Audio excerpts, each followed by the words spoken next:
Hello and welcome to today's event brought to you by the volunteers of the IET in Surrey. And today's event is about 5G, but with a different slant. It's 5G in a maritime context. Whilst much has been said about the future of communications and 5G, that's mobile on land. But far more of the Earth's surface is covered in water, or more exactly, of course, the sea. Yet connectivity is becoming more essential to enable safe, secure, sustainable and smart operations offshore. The British company Jet Engineering have addressed that need by creating 5G buoys, essentially taking 5G to sea, and have produced the world's first 5G N28 SA routers and many other technological developments that they're looking to provide the maritime connectivity solution of the future.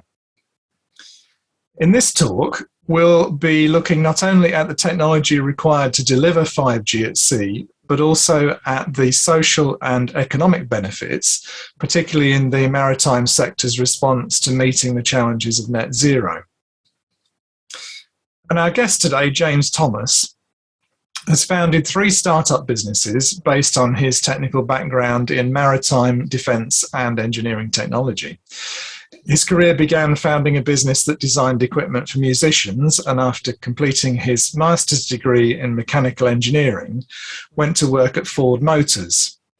Whilst at Ford, James worked on vehicle software and was the engineering project leader for the ubiquitous transit van. Then moving on to Williams Formula One, he worked on a wide range of projects from Aston Martins to tanks.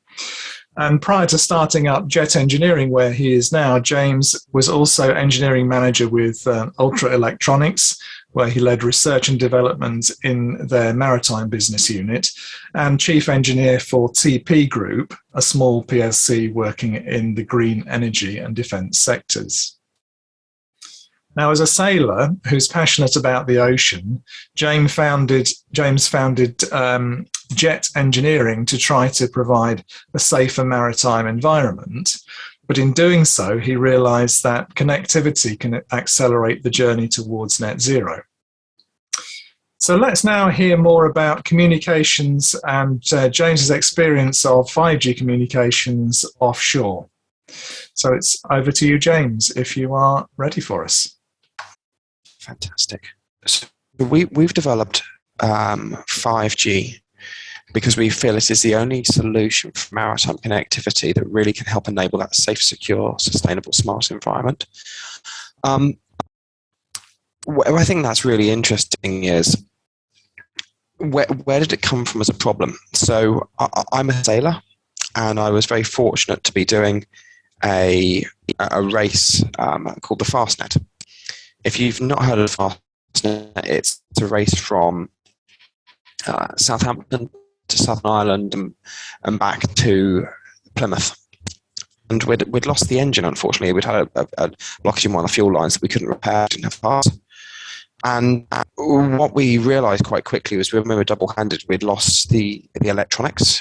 Because we'd lost the electronics, we'd lost pretty much everything that we would use to navigate normally, as well as the capability to do a lot of the other things we would normally do, such as autopilots. Now, when I was out there, we were in a bit of not a storm. It was fairly rough, and I was thinking to myself, well, if I go over now, I can't even know where we were before this happened, let alone if we're overboard. So if we do the Mayday, we've got an idea of where we are, but it's not accurate. So what can we do about this, and how big is this problem? Fast forward 6 to 9 months maybe, and we started to go, okay, this isn't just me in this very much this little racing boat in the middle of the Irish Sea. This is a bigger problem, that there is a real limit to the amount of communications that exists in the maritime sector.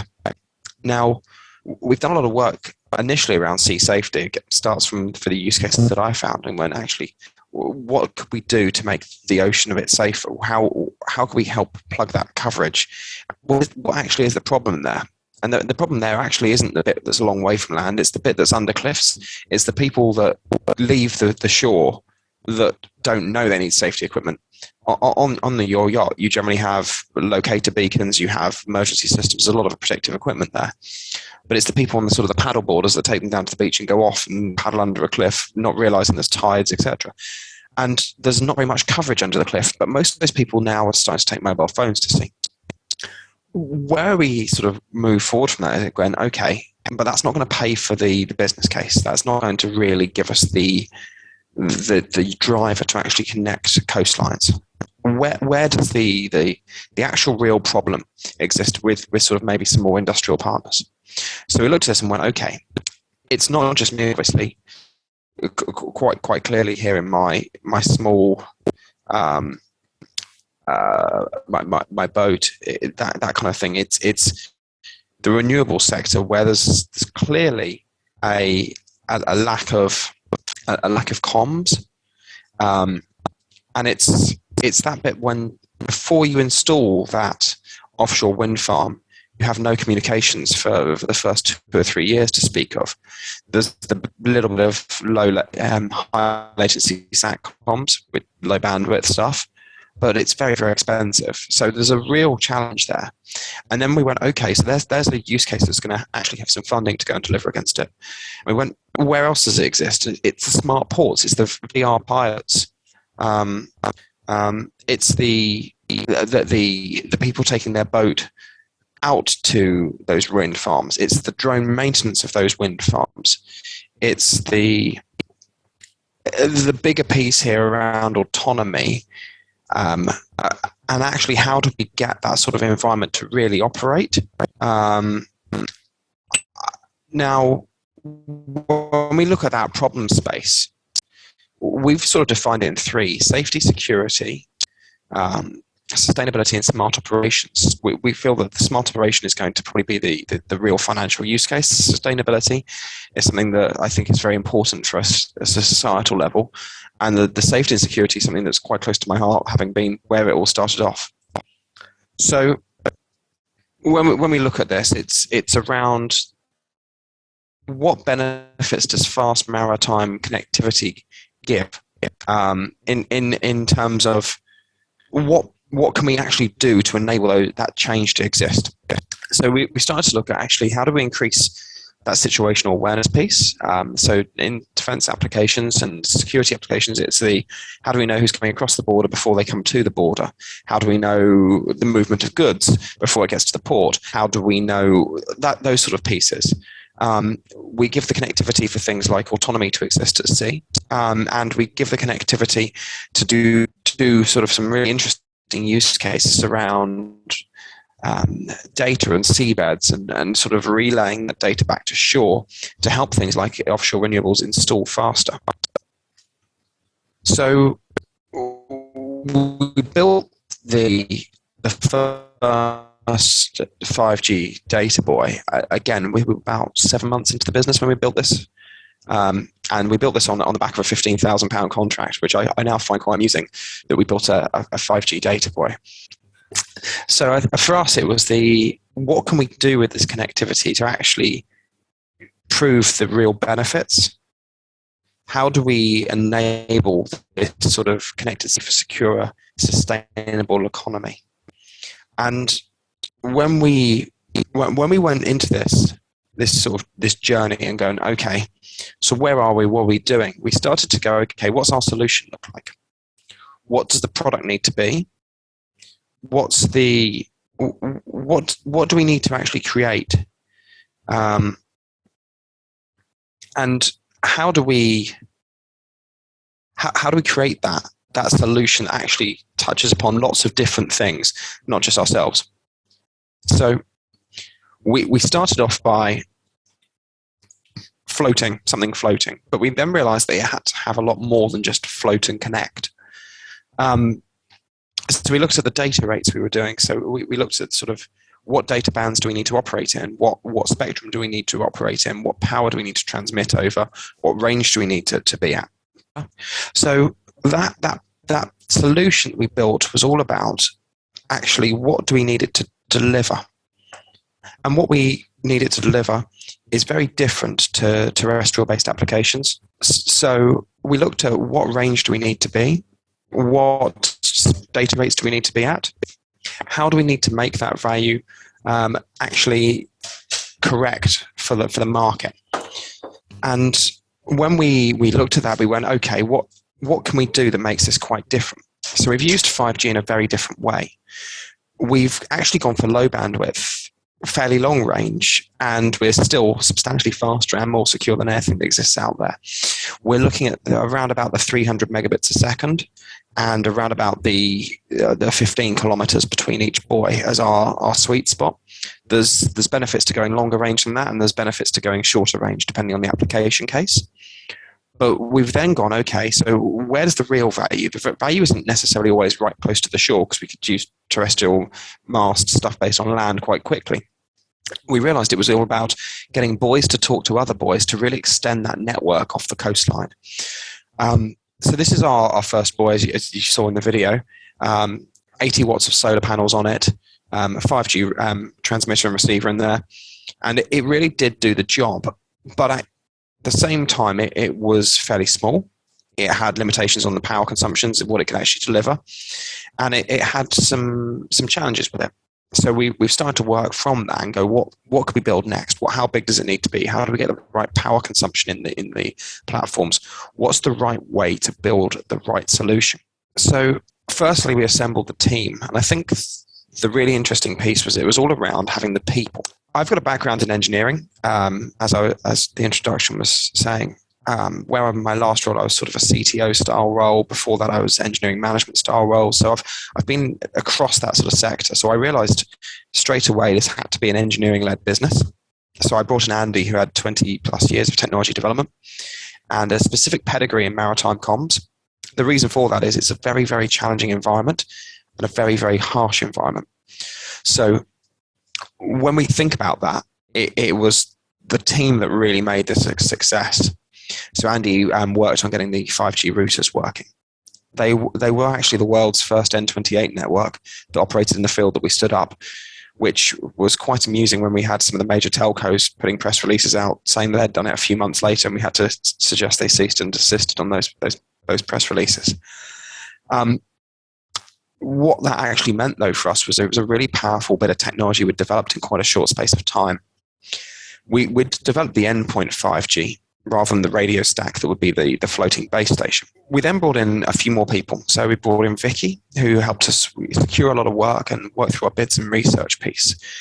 She's got a master's by research in coastal science, and she's absolutely fantastic at understanding that environmental side of the business case. And then we surrounded ourselves by an operations and marketing function, as well as a delivery team and the non-executives required to really help us not only deliver the application, the technology, the funding to go and do that, but actually build product, tell the world we're building product, stand up a business, and gain the investment that we required. Moving forward, I think it's probably worth going into that little bit of project we did with Rural Dorset in a little bit more detail. Rural Dorset was a fantastic project that we're working on with an absolute incredible team. I cannot recommend working with the Dorset Council team not higher. And Rural Dorset, if you've not been aware of the project, was actually quite a large project. It was around how do we prove that rural connectivity has a benefit, not just in terms of there's a use case, but actually what's the commercial application, what's the problem space, where does it exist? So a lot of the project was around looking at tourism, it was around some of the coastlines, it was around the harbours, the natural resources they had, around agriculture, which was a really interesting testbed to test the latest 5G telecoms. One of the things I found really exciting by getting involved in that project was actually we had a chance to do something that no one had ever really done before. And this was where our floating 5G buoy came from initially. We ended up providing the comms hardware for the connected signs, first responder vehicles, police ribs, aquaculture buoys, as well as our own surf conditioning buoy.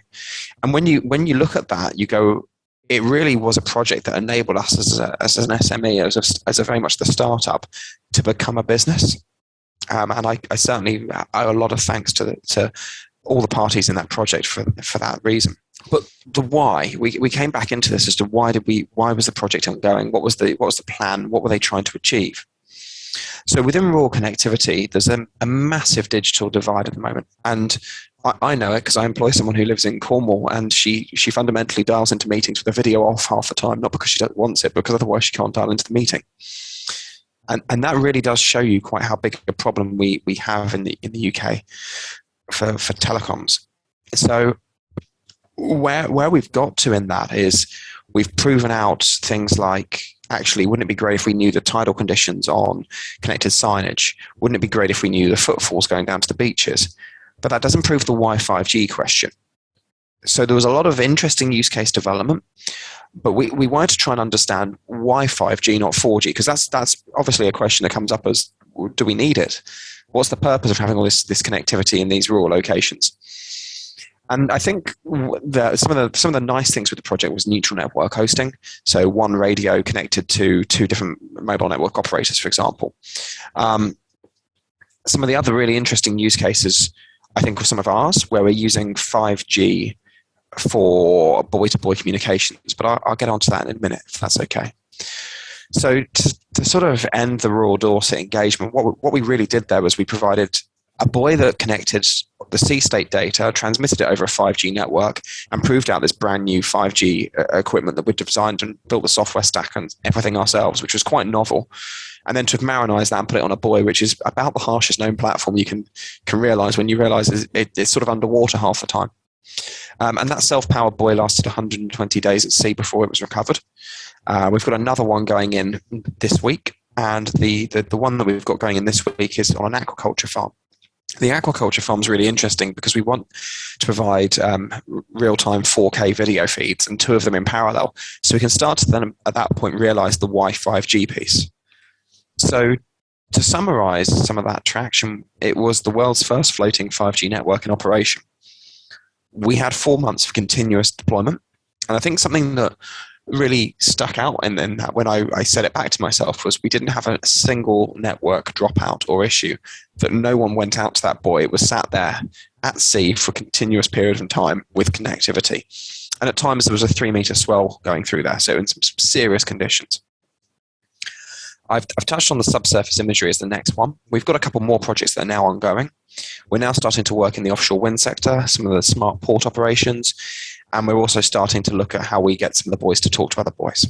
That's one of the DASA projects we're working on, which is the Defence and Security Accelerator. And actually having a world's first telecom was quite a major achievement for us. And I don't think we realised at the time what that did for us as a business and cementing us as actually someone serious, and until it sort of got picked up by people like the satellite application Catapult. And the journey we've been on is quite incredible, because now we're at a year old.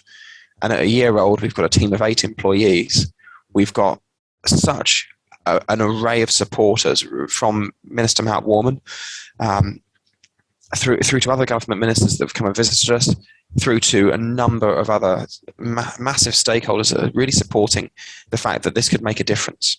So the weather station piece, this is our demo rig. So it's on the trailer or towed behind a van or a car to sort of just take it around the country and show people what we're doing. This is the buoy that was deployed in Lulworth.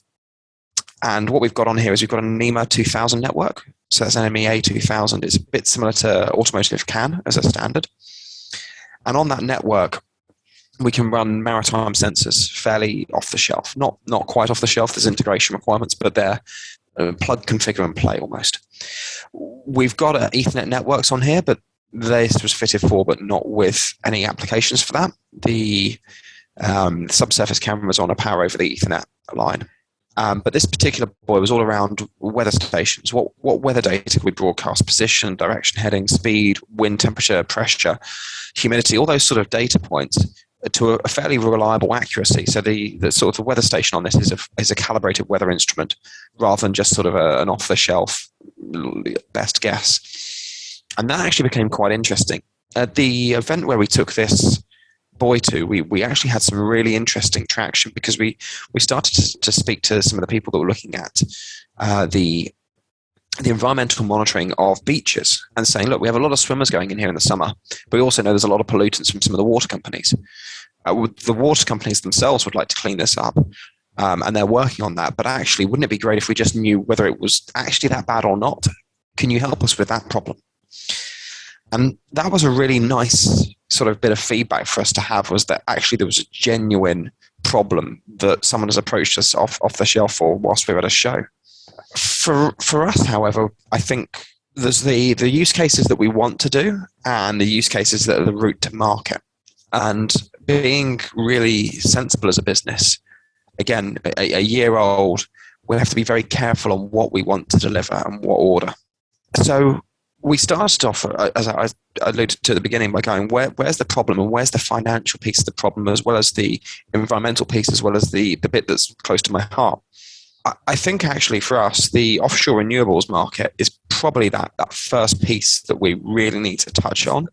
Fundamentally, we're trying to accelerate the route to net zero, and there's also a substantial amount of need to make that industry safer, more secure, sustainable, and actually they've got commercial funding available. We feel that there's multiple areas of renewables that are very important, and it's not just the installation, it's not just the commissioning, it's not the data for the operation of the wind turbine per se necessarily. A lot of that's done via fibre pipes.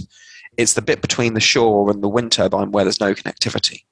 It's the providing a network that's private for people like drone operators, not public for people to just dial into, but those operational pieces that are going to need to be made so much more efficient to enable us to reach this net zero.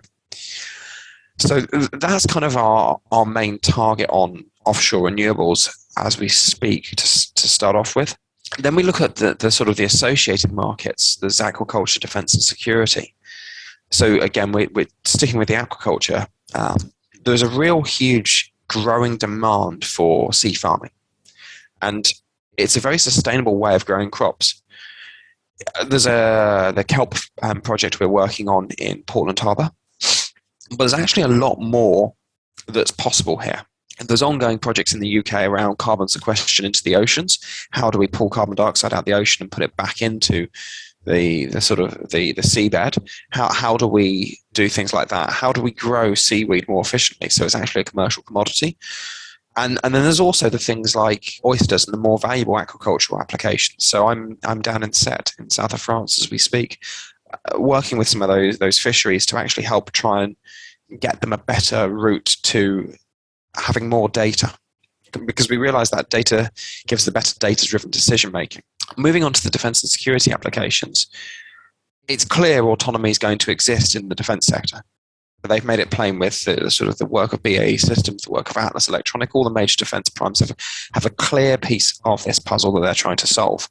However, without communications, those autonomous solutions within the defence world have fundamentally quite major challenges. In defence, you have safety integrity levels. You can't fire weapons unless you have very high safety integrity levels. It's all about ensuring that if you do fire weapons, if you do go active on certain things, it will only do what it needs to do when it actually needs to do it, for a very good reason. For us, I think the really interesting piece here is how do we enable that very resilient communication, not necessarily something that could be taken and contested like space comms. How could we put something that's a more secure personal private network for that task force? How do we need to build the same product? And it's the same thing as the buoys for the other applications, except we might need to deploy them mobily in a different packaging, and they might need to have different feature sets. The last piece that I think is really topical at the moment is the smart customs and some of the border control. There's an absolute tragedy going on at the moment when you hear about lives being lost, and fundamentally that's just not good. And the really chilling part to me is the fact that they all seem to have reports of they called up on their mobile phones, but people didn't know where they were. And for myself, I would much rather they had better connectivity. We could pinpoint their location. We had a much clearer understanding of where people were, and we could save those lives. I'm not trying to get into the politics of what side of the channel they need to remain, but fundamentally it's just we need to save them. And the sooner we know where people are, and if they're in sort of boats that they shouldn't be crossing the English Channel, then we need to go and pull them out of the water regardless. We see there's some additional use cases for some of our floating telecoms piece. short sea shipping and giving connected highways at sea, search and rescue. And I think it's really clear that public safety is something I started off the journey with, and it's something I'd like to make really central to one of our key motivators to deliver the business. And these are the sort of things that come as the benefit from having the other use cases on board, because we can start to enable other people access to the network in sort of very much a free of charge perspective. So I think to summarize that proposition, it's the fact that we help those maritime operators make those better data-driven decisions. And that's all about giving them access to all the things that we would do on land to help make decisions at sea. And when I say that, you couldn't possibly think of all the applications that could exist in a maritime space until you'd actually sat down probably for an eternity. And it's really clear to me that I don't necessarily want to be the one that says what all the applications are. We want to just spearhead the industry and get started on this. The really nice thing is everything you can do on land, you could do at sea with this sort of a network, whether it's use your phone to order some takeaway, or you use your phone to navigate to where you want to go, or whether it's talk to your friends or video chat or run your business, or any of those applications, make your farm smarter. The possibilities are almost endless within presenting a better data-driven decision. So what does the network look like? And I think this is one of the strongest graphics that we've created to date. We see ourselves taking that connectivity that's beamed from those masts on shore, offshore, and almost anything that exists offshore being connected. We've got a sort of a target zone, which is the littoral space. So for us, that's the bit around the coastline that extends to probably about 100 to 150 miles offshore. Once you get past there, the amount of people operating becomes a lot smaller, therefore the business case fails to stack up, and actually it becomes a lot more sensible to use things like satellite communications, and LEO satellites being a clear example. LEO satellites are very beneficial, in fact, to ourselves, and we look to partner with those guys as well as the people doing the data at sea.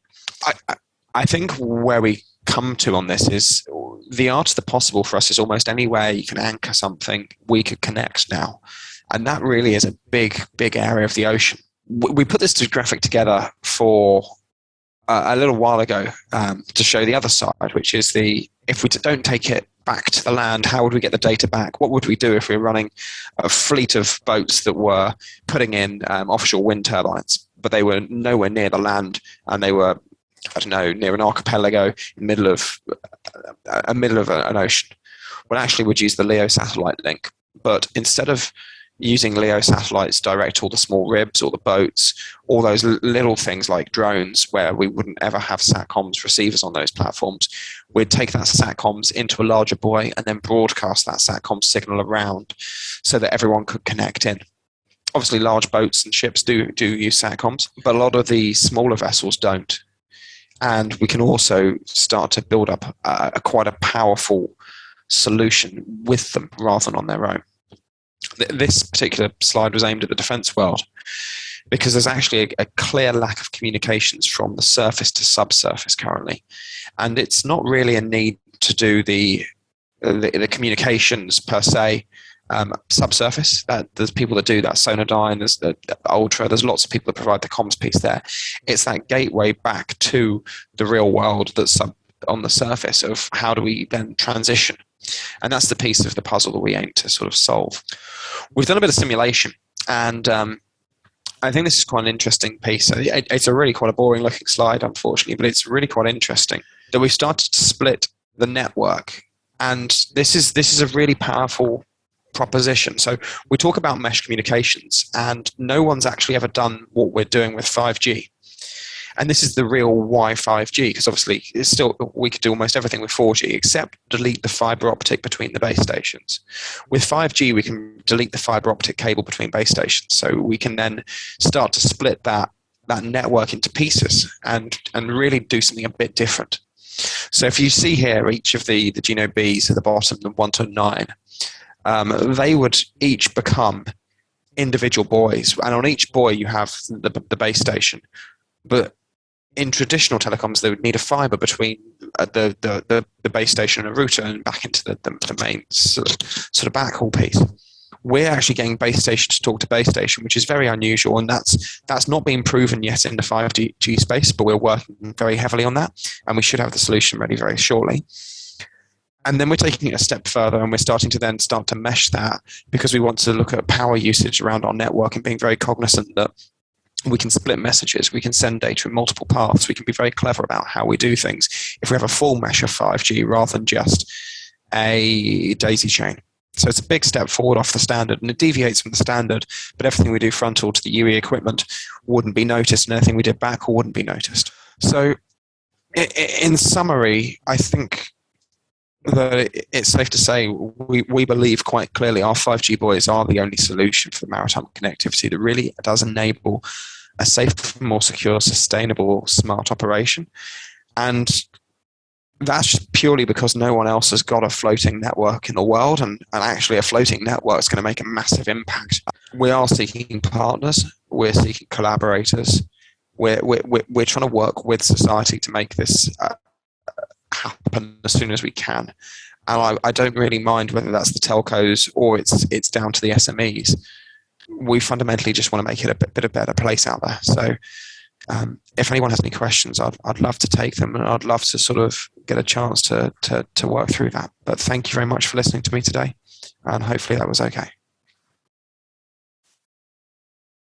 Thank you very much, James. That's really good. I was wondering, what was it like the moment you discovered it in your journey that it wasn't just about connectivity, you could do something for the net zero as well? What was the thing in your mind that the moment that epiphany happened for you? I think what really made me realize that was going to be a big change was when we went and realized how big the problem space was. And I know I've highlighted quite often the problem space here, but you look at how much a ship costs to run. So one of those big offshore wind installation vessels is about £500,000 a day.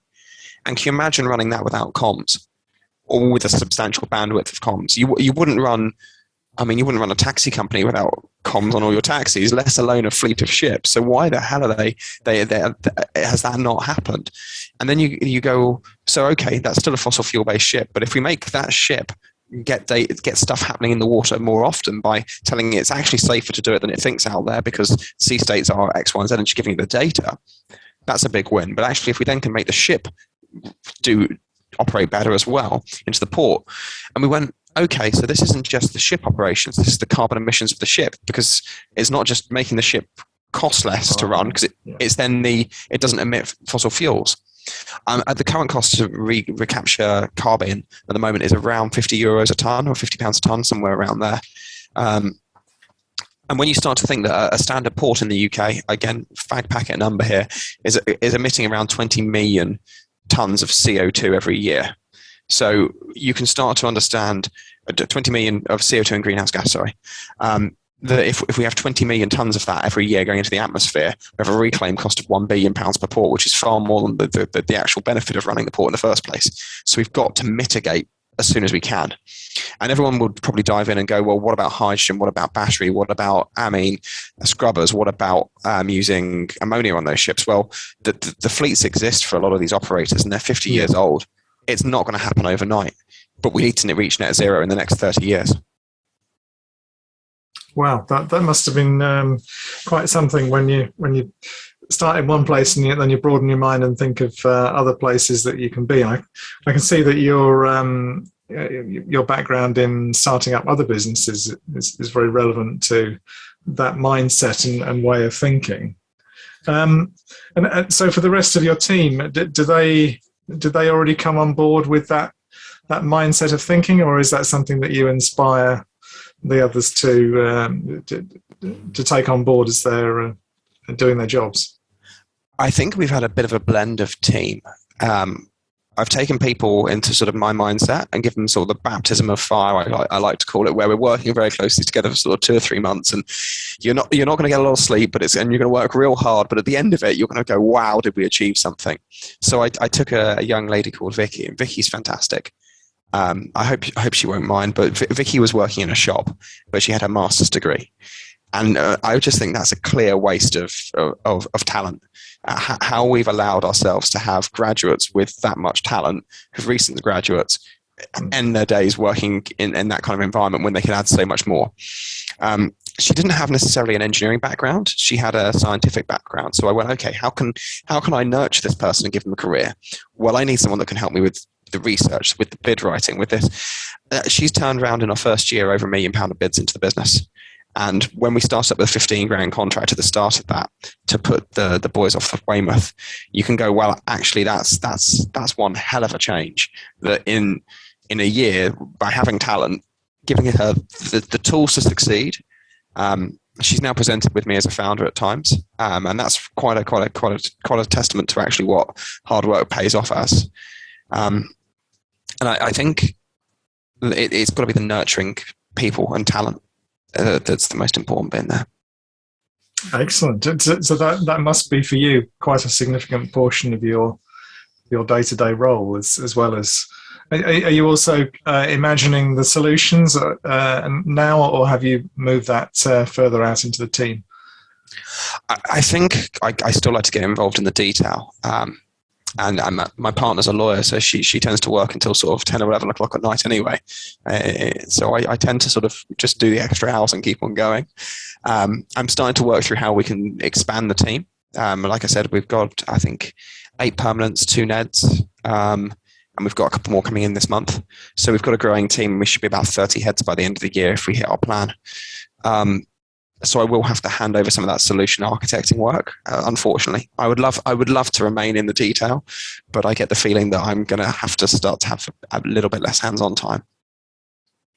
Well, looking at the questions that the audience have put forward, there are quite a few with some detailing as well, and I'm going to bring in Richard, my colleague, who's been monitoring the questions from the audience. Have you got one to kick us off with, Richard? Yes, I've been going through the questions. There's a fascinating range of questions, so thank you all very much for putting them into the Q&A section here, ranging from some very deeply technical ones with some words that I'm unfamiliar with.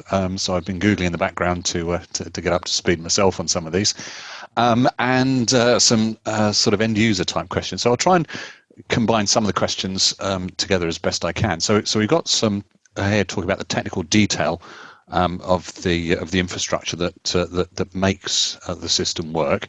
So we've got a question here from Donald O'Sullivan, who's curious to hear what the backhaul, that's the word I had to look up, is used for the 5G buoys. I understand that's what connects the network back into the mainland. And then we've got other questions talking about the frequencies that are used compared to the frequencies that are used on land. And the connection back to the air satellite. So this is some real sort of technical nuts and bolts. Is that a question you can answer quickly, James? Yeah, maybe just an overview of those things. But if you can say that in a nutshell. So backhaul wise, we're using the 5G as the backhaul. So it connects to base stations over the hill on land. So the buoy-to-buoy comms is all our piece of backhaul, and then we can either take a floating core with us and actually host the whole network floating, or we can then put something on land. At the moment, we're using there's a base station on land that we're broadcasting back to, which then uses fiber backhaul and microwave backhaul. Right. But we can do it buoy-to-buoy and then put it at the shore side. So what's the kind of sort of maximum offshore range that you could use these at? So we're looking at about 120 kilometers to 180 kilometers. We think we can get offshore. And the reason for that is very much that there's a number of hops before we get a latency challenge. So we simulated 68,000 buoys as a single constellation. And we went, okay, can we connect the entirety of the North Sea in one? And would it work? And we can. We can fundamentally get about 100 milliseconds of latency across 9, When you start to go across 9 at 15 kilometers each, you're talking actually quite a substantial range, and you're far quicker than SATCOMs. So is your ambition to cover a whole coastline, or is this something that you imagine will be a point solution, for example, near to a port or some other feature of geographic interest? So for us, it's going to probably be, around England, for example, if you drew a line from the Scilly Isles down to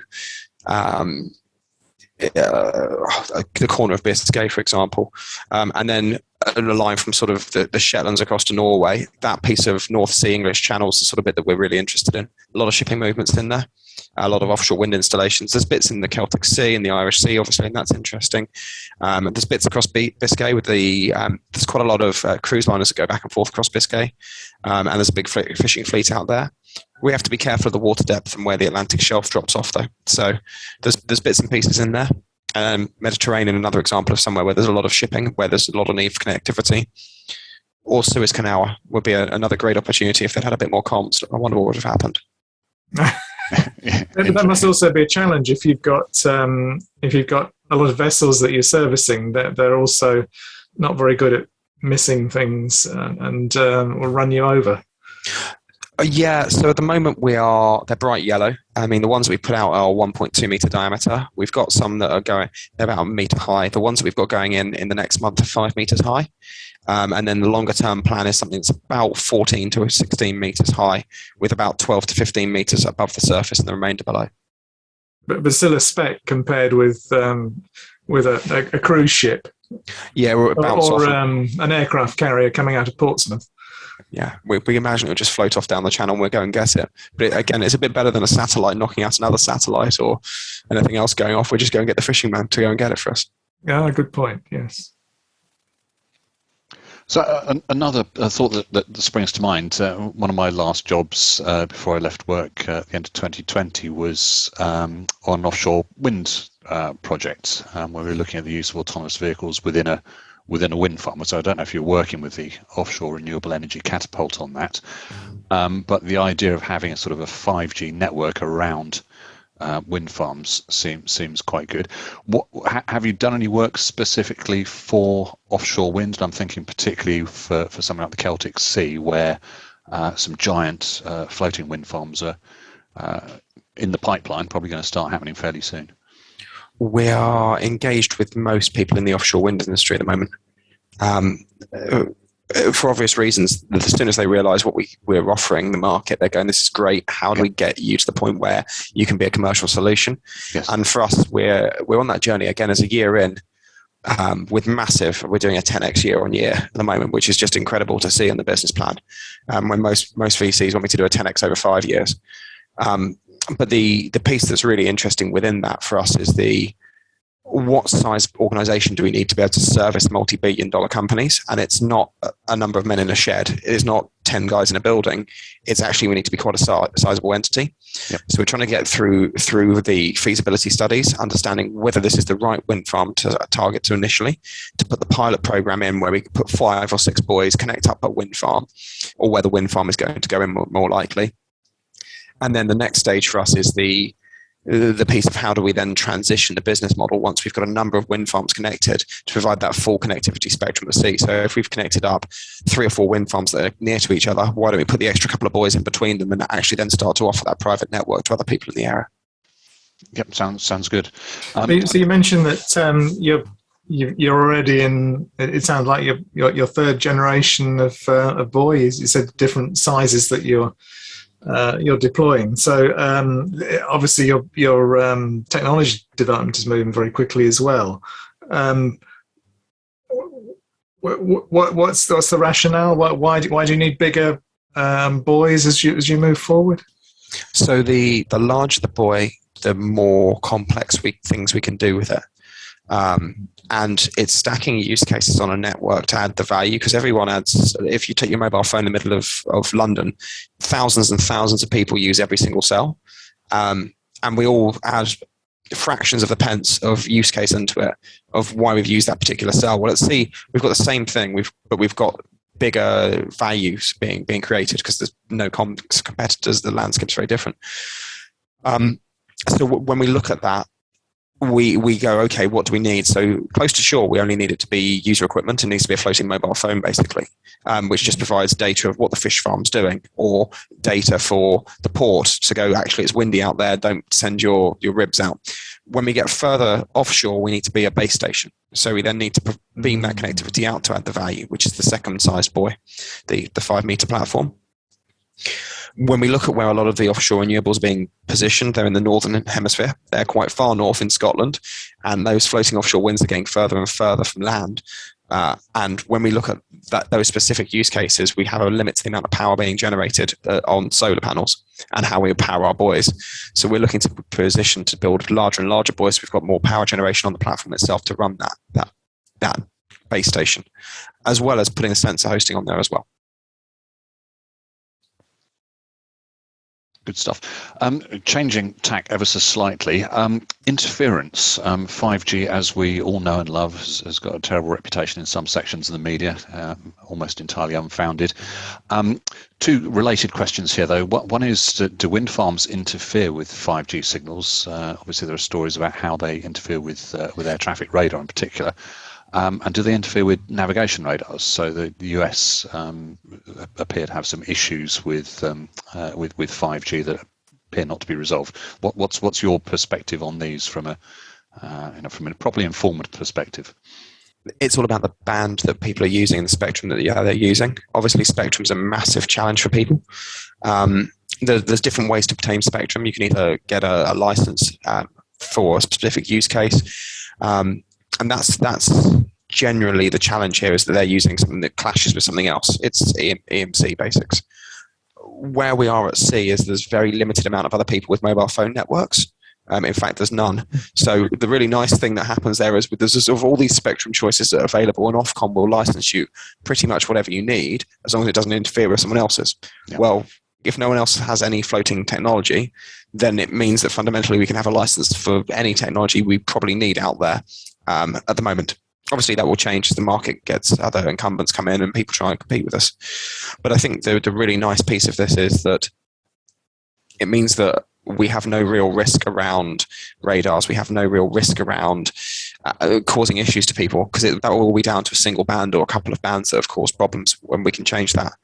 We are heavily focused on the lower bands, around the 7 to 1.1 gig. That sort of area works best. But that's just a sweet spot in terms of range and data rates. Obviously, the higher the frequency, the lower the range with the same, and the higher the data rate. And I think the only way to mitigate that would be to look at transmit power and be asking for higher power licensing. But again, there's no one else operating out there licensing at the specific powers all around, not interfering around stuff that's very close to you. There's nothing very close to the buoy at sea, because fundamentally there's not very much out there. So I don't see any of that being really a challenge. No, that will only work as far as the territorial waters of each country. In the ocean, is that an ambition, or is that something that there isn't really a use case for? I think the cross borders piece is a real. Actually, it's probably one of our bigger challenges, because we might need licensing in two different countries, because we've got different licensing authorities in one to the other. So it actually poses more of a challenge than anything else, because if you think of Dover-Calais as a typical border, and you put a buoy right in the middle, you go, this is brilliant. We can now give coverage in the middle. All these great things can happen. But fundamentally, I've got to get two licenses to do exactly the same thing in the one point, or beam only in one direction. So some of the work we did with the National Physical Laboratory was all around creating directional antennas for obvious reasons. That enables me to know where people are, should GPS have any issues with it. And the other piece of the puzzle that's really interesting with that is that then means I can send the signal purely in one direction if we want to. I was going to ask about the antennas, because I know you have been working with NPL on that, and I believe they've been very helpful on the project. Presumably, you do have directional antennas, and you're steering your beams towards the things that are of interest, and focusing your power on the things that are of interest. So, my fairly limited knowledge of that would suggest that if it's bobbing around in the sea, then the orientation of the antenna is also changing continuously. Does that have a big impact on on the how you design the systems, or a limitation on their capability? There's a piece in there about how you get the right antenna. What one do you actually need to transmit on? And that array of buoys becomes very useful at that point, because again, stuff's moving, stuff's going on. You're never quite sure if one's going to be if you've got two troughs, for example, what range do I have? What happens on the risk there? So actually deploying more with a slightly higher density is a very safe option. So there's a lot of knowledge in terms of how we switch and connect in certain directions at certain times and why, and that's really crucial to how you stack up a network that operates in such a harsh environment. And so hence your expertise. And NPL have been absolutely fantastic. There was David and Tian have really helped guide us on our journey on how do we create something that's actually quite powerful.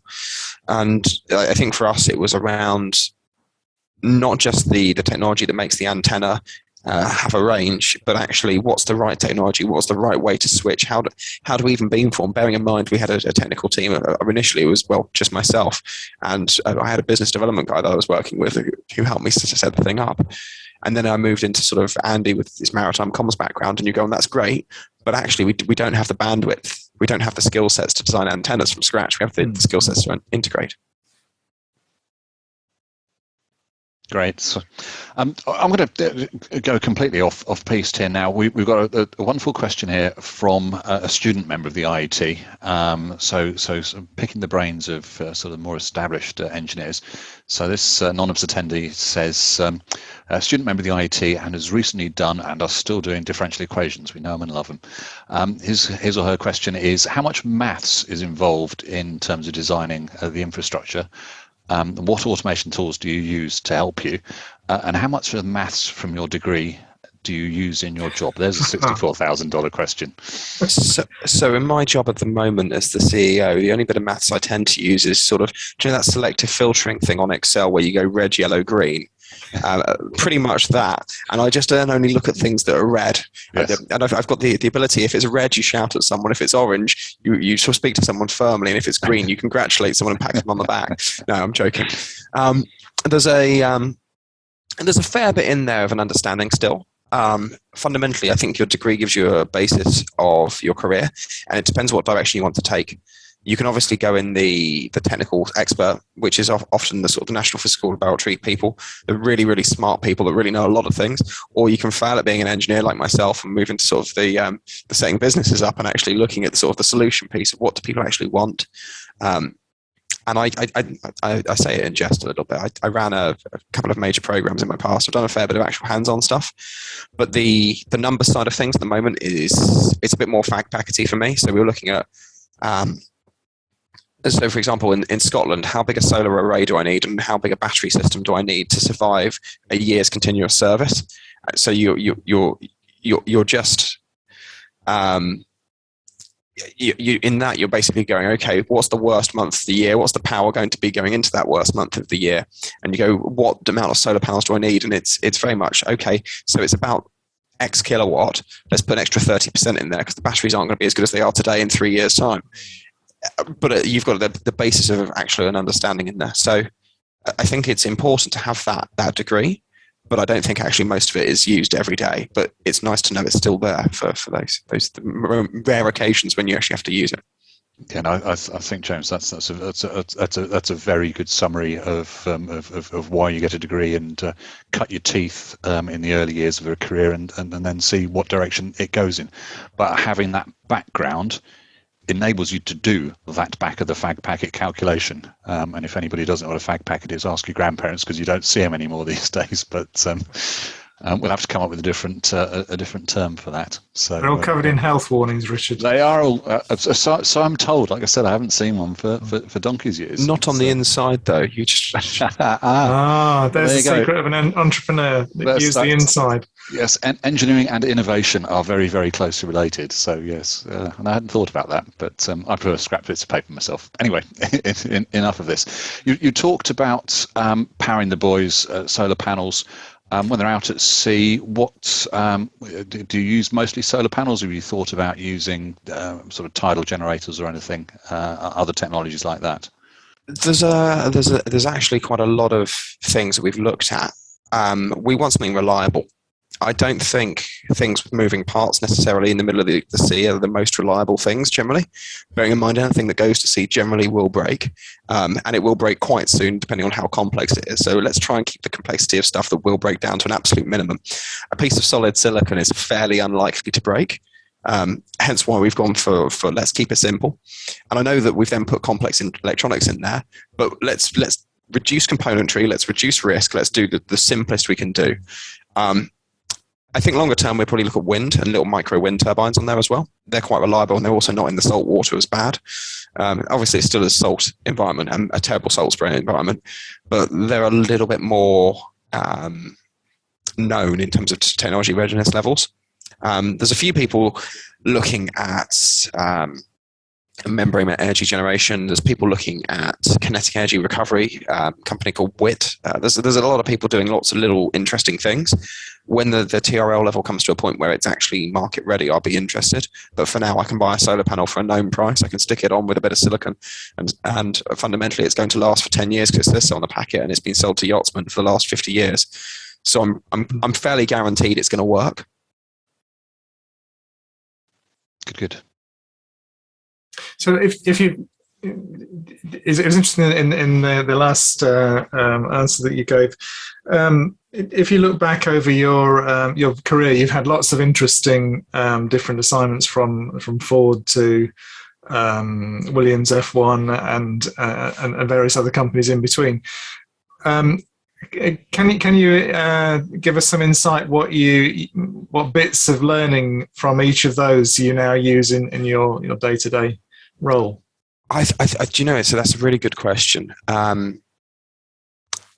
I learned a lot from the first little startup I built, which was gear for rock bands. And that was very much around define the business model and how you're actually going to make some money before you do this next time, because that was a really bad business model. I ended up on tour with a lot of really famous rock bands, sat next to a lot of famous people earning no money whatsoever doing it. It was great fun, but we ended up with guest lists to One Direction at the O2, sat next to the ex-singer from Busted or someone. But actually, I just spent all the profit in selling them the pedal that night by going to the show on a couple of beers. So terrible business model. Don't drink it away. Then I moved to Continental, where I did a bit of software development work. I ran software for the transit van. There I obviously learned things like network architectures, and we still do that today in the buoy. We've got a network that operates. It's not CAN, it's NMEA, but it's a very similar protocol. Moved to Yazaki, where I learned how to do a wiring loom and run a project. I ran the transit wiring program as the engineering side of that, not the program management side. And that was multidisciplinary engineering project on a really large scale. I mean, £20 million worth of engineering and about £1.2 billion worth of product. So you really have to actually get it right. And you learn a lot of the sort of the Japanese ways of doing things, the Kaizen, all those sort of terms that you learn at university. And you go to the factory and you walk around and everyone's in the same color jacket, apart from some people in green who are the trainers, and some people in red because they're new and things like that. And you go, that's a really nice way of doing that. Williams F1 was brilliant.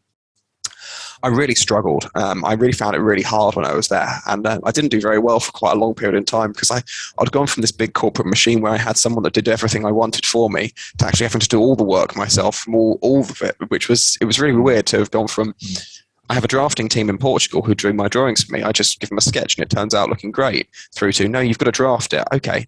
And then I had a manufacturing team in Bulgaria and the two factories there. And then I lost that and I had to go and build the wiring harness. So I've got to build it and draft it.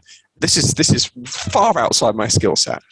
After a while, you get used to the pace of working, and that was really good. And I think that helped me with the pace of building a technology business that actually could make a difference. Because the Ford mindset is you put people in, crank the handle of the machine, and out comes a car every 3 years. The Williams F1 mindset was very different. We did the first electric Aston Martin in 12 weeks from when it sort of was a project kickoff meeting to it was actually working. And to design an electric car in 12 weeks is just mind-blowing to most automotive companies.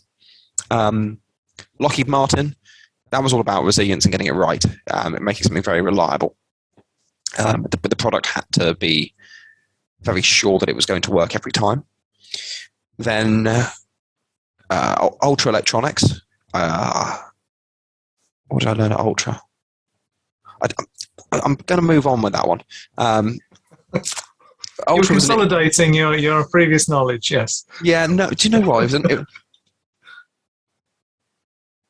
I learned the differences between really quality organizations and some of the ones that I've been at, and organizations that had been built via an acquisition-based approach. And actually what you had a very different style of business. And that's not to say the Lockies don't have acquisition, but things like Williams F1, where you've got this really close-knit team, or the Ford that's been around for generations and full of process.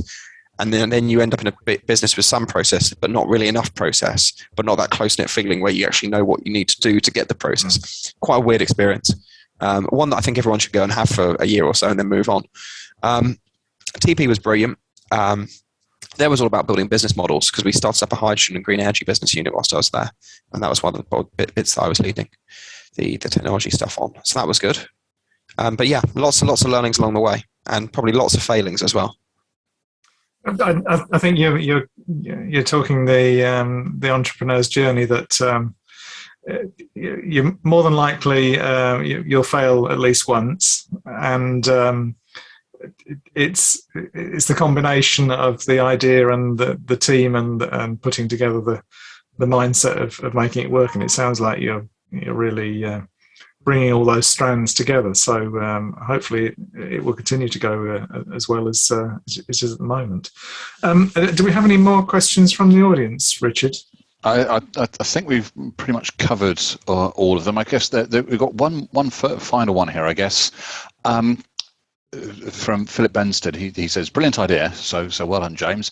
Is there any direct competition? And if there is there any danger of one of the larger companies could nick your IPR? Or how have you protected your IP in your solutions?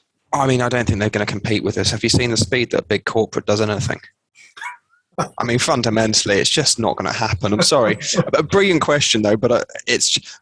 If you think in a year we've gone from one 15 grand contract to £1 million quid of order intake, we'll probably do 7 mil this year, and we're bringing 30 heads into the business. I don't see a big corporate standing up that unless something major happens. They're better off partnering with us and buying us in year 4, year 5, because they'll get to market quicker and they'll have the right solution. If they partnered with us and bought in on some of the equity rounds that we do, they'll have a piece of the pie anyway, and they'll be the perfect exit. Well, that seems like an excellent answer to perhaps the trickiest question so far. With that in mind, I think we're pretty much finished with audience questions, and we'll wrap up the event today. It's been a very interesting talk, and I think not only your explanation of the journey of the products and the connectivity that you're doing with the buoys, but also to hear about your thinking behind it and the way you approach the problem has been very enlightening. And I was pleased to hear the question from one of the student members thinking about how to make the first step. But I guess the answer is you need a bit of experience in other people's businesses, and then start your own, and you're more likely to succeed than if you start making things for musicians and end up having a great time but drinking the profits. So on that note, we'll pretty much wrap up, and on behalf of the audience and everyone watching, I'd like to thank you very much, James, for taking the time. I know you're in Marseille in the south of France at the moment, so apologies for the technical glitches a little bit earlier on, but that's the nature of communications at a distance. And one day when 5G is everywhere, this will be something we look back with fond nostalgia. But in the meantime, so again, thank you very much, James, and we will hopefully see you a little bit further in your journey, and we'll see when you've got a huge mesh of buoys around not only the coastline of the UK, but hopefully other countries as well. Well, thank you ever so much for the brilliant questions, and thank you for having me, Nigel. Really, really appreciate that. And if anyone wants to reach out, I'm more than happy to answer anything else via email. My email was in the meeting, but I'll just put it in the chat now, if that's okay. And then if anyone wants to reach out, they're more than welcome. And I will probably reply as soon as I can. But I am on holiday next week, so hopefully don't expect a response tomorrow. Well, you're on holiday. Exactly.